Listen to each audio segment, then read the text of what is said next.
कर रहे हैं। हरियाणा में वोटिंग के बाद मतगणना का काउंटडाउन शुरू हो गया है। प्रदेश में 8 अक्टूबर को वोटों की गिनती होगी। हरियाणा न्यूज पर देखिए सबसे पहले और सबसे सटीक नतीजे। 5 अक्टूबर को भी लगातार हमने आपको वोटिंग जब चल रही थी पूरी अपडेट लगातार हर हलकों से आपको दी। अब महा कवरेज आप 8 अक्टूबर को भी देखिएगा। हरियाणा में वोटिंग के बाद मतगणना का काउंटडाउन शुरू हो गया है। प्रदेश में 8 अक्टूबर को मतगणना की जाएगी, रिजल्ट आएंगे। हरियाणा न्यूज सबसे पहले देखिए, सबसे पहले और सबसे सटीक नतीजे आपको दिखाएगा। तो हरियाणा न्यूज के साथ आप बने रहिए। 8 अक्टूबर को भी पूरे दिन आपको काउंटडाउन शुरू होने के बाद जो नतीजे आएंगे वो आपको सबसे सटीक सबसे पहले हरियाणा न्यूज पर देखने को मिलेंगे। ये 6 तस्वीरें आप टीवी स्क्रीन पर देख पा रहे हैं। रोहतक, पलवल, करनाल, सोनीपत, हिसार और चरखी दादरी की तस्वीरें। और आपको बता दें कि कल जब वोटिंग हुई और सही तरीके से चुनाव प्रक्रिया चली, हालांकि छुटपुट खबरें जरूर सामने आई, लेकिन सुचारू रूप से चुनाव आयोग की तरफ से लगातार जो तैयारियां की गई थी जमीनी स्तर पर भी देखने को मिली हैं। 6 तस्वीरें आप देख रहे हैं। अब कंट्रोल रूम, जो ईवीएम की जो मशीनें होती हैं वो कंट्रोल रूम में रखी जाती है, निगरानी उसको लेकर की जाती है। अब इसी तरीके से जो प्रक्रिया है 2 दिन की वो चलेगी। उसके बाद मतगणना 8 अक्टूबर को की जाएगी और इन ईवीएम में सभी प्रत्याशियों की जो किस्मत है वो बंद है। किस्मत का फैसला 8 अक्टूबर को होगा। 1031 प्रत्याशियों का फैसला जो है इस ईवीएम मशीन में है, जिनको वोटर्स ने अपने प्रतिनिधि चुनने के लिए उनको वोट दिया है। अब कहते हैं कि जो वोटर्स होते हैं उनके हाथ में ही प्रत्याशियों की किस्मत होती है। अब ये जो किस्मत है उसका ताला जो है 8 अक्टूबर को खुलेगा। तो तमाम तस्वीरें जो काफी लंबे समय से सभी वोटर्स के मन में है, प्रत्याशियों के मन में है और अन्य पार्टियों के मन में है, वो सभी सवाल का जो जवाब है 8 अक्टूबर को सबके सामने होगा। ये 6 तस्वीरें आप लगातार देख पा रहे हैं। रोहतक, पलवल, करनाल, चरखी दादरी, हिसार और सोनीपत की तस्वीरें।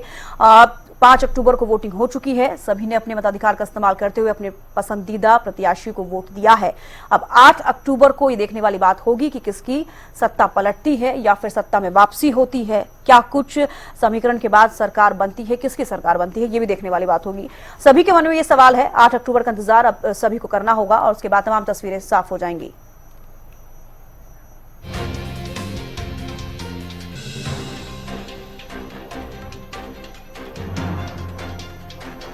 तो प्रदीप यादव मानेसर से हमारे साथ लाइव जुड़ चुके हैं।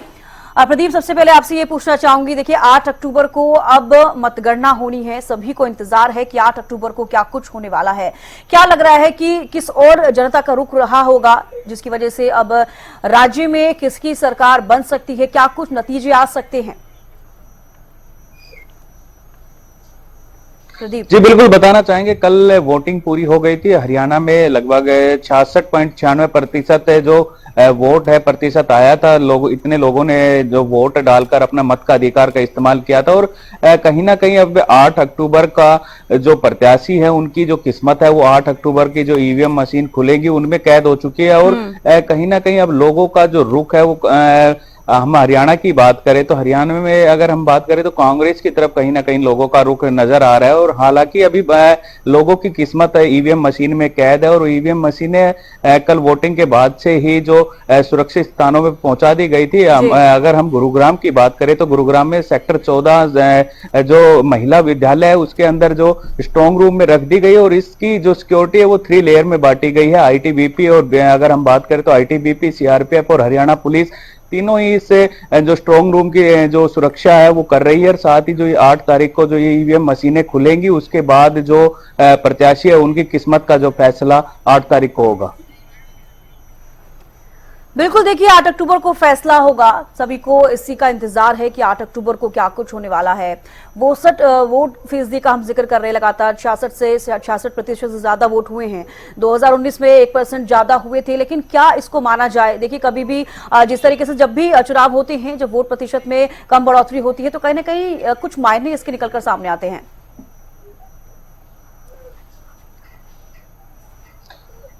जी बिल्कुल, कहीं ना कहीं जो वोट प्रतिशत है वो अब की बार हरियाणा में 1% अधिक हुआ है और लोगों का जो रुख है वो कहीं ना कहीं अब हम बात करें तो कांग्रेस की तरफ अधिक दिखाई दे रहा है। क्योंकि 10 साल बीजेपी का राज था, उसके बाद से अब लोग कहीं ना कहीं कांग्रेस पार्टी की तरफ अपनी रुचि दिखा रहे हैं। और अगर हम बात करें 8 तारीख को जो किस्मत का फैसला होने वाला है वो 8 तारीख को जब हम बात करें तो 8 तारीख को जब ईवीएम मशीनें खुलेंगी उसके बाद से जो काउंटिंग शुरू होगी तभी सभी जो प्रत्याशी है उनकी किस्मत का फैसला होगा। साथ आपके पास लौटूंगी। मुकुल सतीजा भी करनाल से हमारे साथ लाइव जुड़ चुके हैं। मुकुल, देखिए करनाल में आप कंट्रोल रूम के बाहर हैं जहां पर ईवीएम मशीनों को रखा गया है, किस तरीके की सुरक्षा देखी जा रही है? बिल्कुल, देखिए 5 तारीख कल यानी कि एक बहुत ही महत्वपूर्ण दिन था। 90 की 90 विधानसभाओं पर चुनाव हुआ है विधानसभा का, और एक बहुत ही शांतिपूर्ण तरीके से चुनाव हुआ है। इस वक्त हम मौजूद हैं करनाल में एक स्ट्रांग रूम के बाहर, जहां पर इसी जगह पर जो है ईवीएम मशीन रखी गई है। अगर बात करें SD model senior secondary school की, जहां पर जो है इसी जगह ईवीएम मशीन रखी हुई है, जहां पर नेताओं की किस्मत कैद है। यहाँ पर देखते हैं कि कड़ी सुरक्षा में जो है निगरानी में ईवीएम मशीनों को रखा गया है, और 8 तारीख को जब नतीजे आएंगे तभी जो है पता चल पाएगा कि आखिरकार किसकी किस्मत खुलती है। क्योंकि जब 8 तारीख को जब यहाँ पर वोटिंग जो काउंटिंग है वो शुरू होगी, उसके बाद ही पता चल पाएगा कि आखिरकार कौन नेता बनता है। जनता जो आखिरकार जीत का जो ताज है वो किसके सर बनाया है। क्योंकि ये करनाल जो है बहुत ही हॉट सीट मानी जा रही है, और कांटे की टक्कर करनाल में जो है बीजेपी और कांग्रेस के बीच में देखी जा रही है। और ऐसे में लगातार जो सबकी निगाहें हैं वो 8 तारीख पर बनी हुई नजर आ रही है। जी मुकुल, फिलहाल किस तरीके की सुरक्षा व्यवस्था वहां पर की गई है, इसको लेकर क्या कुछ जानकारी आपके पास? बिल्कुल, देखिए इस वक्त हम मौजूद हैं करनाल में सीनियर सेकेंडरी स्कूल के बाहर, जहां पर आप देखेंगे कि किस तरीके से पुलिस की जो है कड़ा सुरक्षा यहाँ पर देखी जा सकती है। और यहाँ पर फिलहाल यहाँ पर जो है पुलिस की निगरानी में जो ईवीएम मशीन को रखा गया है, स्ट्रांग रूम बनाए गए हैं। अगर वहां पर बात करें, सीसीटीवी कैमरे लगाए गए हैं, और उसके रूम के बाहर जो है काफी पुलिस कर्मचारी जो है मौजूद वहां पर देखे जा सकते हैं, और किसी को भी जो अंदर जाने की अनुमति नहीं दी जा रही है। हालांकि सीसीटीवी कैमरे काफी वहां पर लगाए गए हैं, ताकि किसी भी तरह की कोई भी जो लापरवाही है वो सामने ना देखने को मिले। पुलिस के अलावा भी यहाँ पर कौन कौन को, किस किस लोगों को सुरक्षा के लिए रखा गया है? क्या और भी पुलिस अधीक्षक यहाँ पर तैनात किए गए हैं? बिल्कुल, देखिए बात करें, लगातार एसपी है करनाल के, डीसी हैं, वो लगातार जो है जगह जगह पर जाकर दौरा कर रहे हैं। पुलिस कर्मचारी हालांकि यहाँ पर काफी संख्या में तैनात हैं, और जो भी पोलिंग एजेंट है उनको जो है निगरानी में यहाँ पर रखा गया है। अगर बात करें इलेक्शन कमीशन की, उनकी निगरानी में जो है ईवीएम मशीन को रखा गया, ताकि कोई भी हल्की सी भी लापरवाही ना सामने देखने को मिले। हालांकि बाकायदा उनके आई कार्ड चेक किए जा रहे हैं। अगर किसी के पास कोई आईडी प्रूफ नहीं है तो उसको अंदर जाने की अनुमति नहीं दी जा रही है। और अंदर भी जहां पर ईवीएम मशीन रखी हुई है वहां पर भी कड़े जो है सुरक्षा की निगरानी में सीसीटीवी कैमरे लगे हुए हैं। बाहर काफी, अगर बात करें सीआईएसएफ के जवान वो तैनात है, और कड़ा पहरा जो है ईवीएम मशीन में दिया जा रहा है। बिल्कुल, देखिए जरूरी भी हो जाता है कड़ा पहरा, क्योंकि देखिए आपको भी पता है कि इस तरीके से खबरें सामने आती है, ईवीएम की मशीन में छेड़छाड़ की गई है, कोई गड़बड़ी है, लगातार इस तरह की खबरें भी लगातार सामने आती है, जिसको लेकर कड़ी सुरक्षा करना भी लाजमी हो जाता है। मुकुल,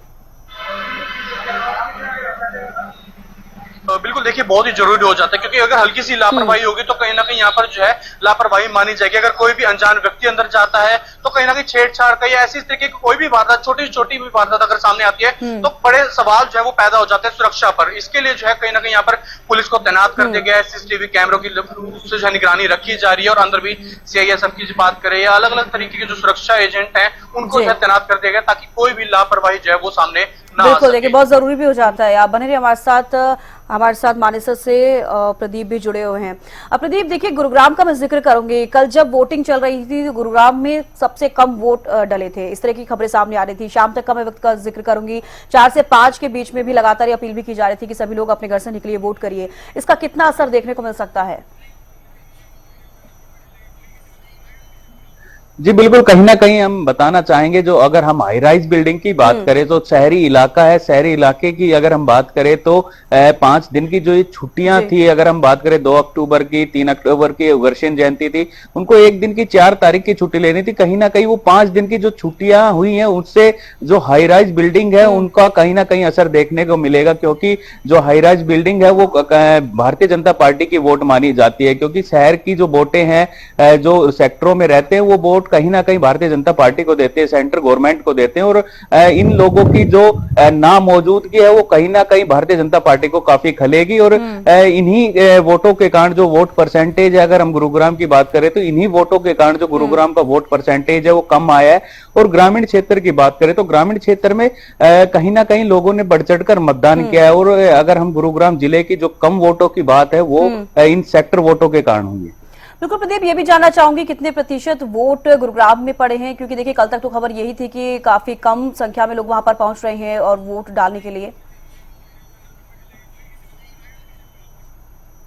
जी बिल्कुल, अगर हम बात करें गुरुग्राम शहर की, तो अगर पूरे गुरुग्राम जिले की बात करें तो गुरुग्राम जिले में अगर हम बात करें तो लगभग 54% के करीब जो वोट प्रतिशत आया है, तो कहीं ना कहीं काफी कम वोट परसेंटेज गुरुग्राम जिले का माना जा रहा है।